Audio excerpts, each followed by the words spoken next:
Olha, a gente continua o nosso Boletim Metrópolis e agora a gente muda de assunto. A gente vai aqui para a matéria do Fábio Serapião, nosso colunista. Ontem falou com a gente também no Boletim Metrópolis. E eu vou contar direitinho essa história para vocês, que é uma história que envolve emendas parlamentares e propina de servidor de deputado federal. E agora foi descoberto que não é só um deputado federal não, viu? São 7 parlamentares envolvidos aí nessa história. A história é a seguinte: 7 parlamentares enviaram emenda após o hospital contratar lobista. A gente divulgou ontem para vocês que um assessor de um deputado federal, do deputado Afonso Mota, do Rio Grande do Sul, estaria negociando a indicação de emendas parlamentares para o Hospital Ana Nery, no Rio Grande do Sul. Essa indicação seria feita por meio de um lobista que foi contratado exclusivamente pelo hospital para fazer essa negociação aí de emendas parlamentares.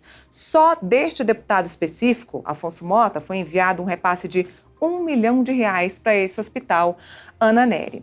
O que a gente conta aqui para vocês é que agora mais 7 parlamentares enviaram emendas a esse mesmo hospital após a unidade de saúde contratar esse funcionário, esse lobista, que recebia ali 6% em cima de cada negócio.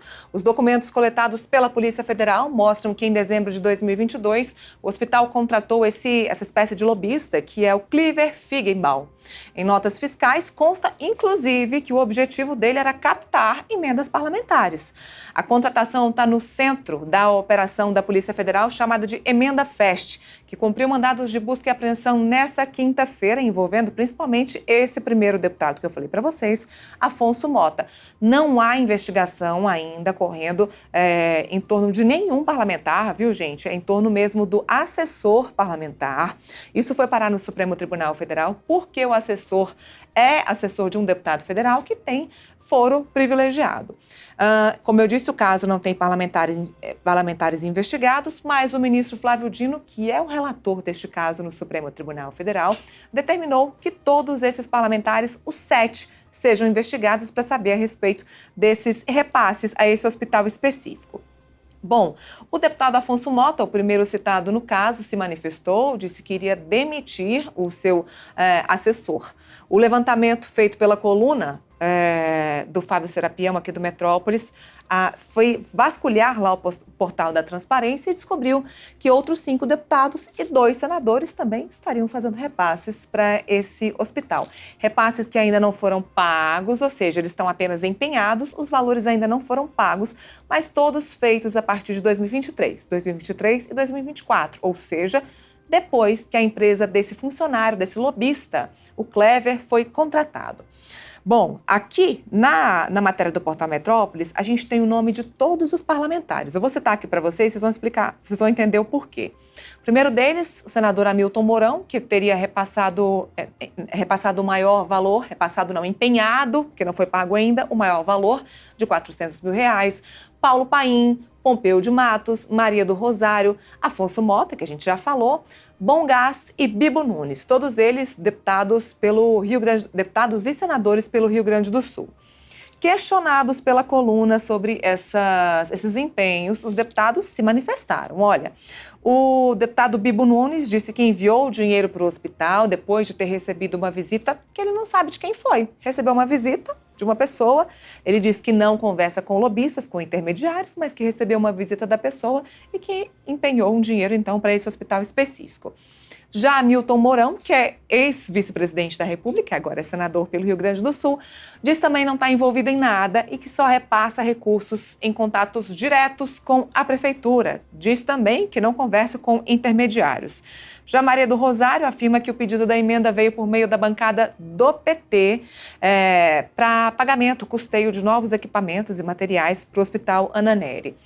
Senador Paulo Paim diz também que não recebe lobistas, que é tudo feito aí diretamente com as prefeituras. Os outros parlamentares, os outros congressistas não enviaram as suas respostas, mesmo a coluna tendo entrado em contato. Claro, o espaço aqui do Metrópolis continua aberto. Investigação, então, do Supremo Tribunal Federal sobre as emendas parlamentares que foram enviadas para esse hospital do Rio Grande do Sul por meio aí de negociação com o lobista do hospital. foi contratado pelo hospital e que recebe 6% em torno aí de cada uma dessas negociações, dessas movimentações. Isso tudo acontece no momento em que o Supremo Tribunal Federal e o Congresso Nacional vêm discutindo essa questão da liberação das emendas parlamentares. Vale lembrar que no ano passado, as emendas parlamentares foram suspensas pelo ministro Flávio Dino, aí num pedido, numa manifestação do governo federal ao STF. O ministro Flávio Dino suspendeu as emendas parlamentares em ano eleitoral, ou seja, deputados e senadores não poderiam enviar dinheiros para suas prefeituras em ano de campanha. Isso foi muito prejudicial. O Congresso parou por um tempo. O presidente da Câmara, Arthur Lira, inclusive, suspendeu votações importantíssimas para o governo federal essa época, enquanto as emendas não fossem retomadas. O presidente Lula se viu, inclusive, obrigado a pedir ao ministro Flávio Dino que liberasse aí um valor de 4 bilhões de reais para essas emendas momentâneas até que os projetos do governo fossem aprovados no Congresso. Entre suspensões e liberações, as emendas continuam sendo investigadas até que o Congresso possa provar que, de fato, todas elas são enviadas às prefeituras, aí com transparência. Vamos ver como é que vai ser isso daqui para frente e o resultado dessa investigação específica.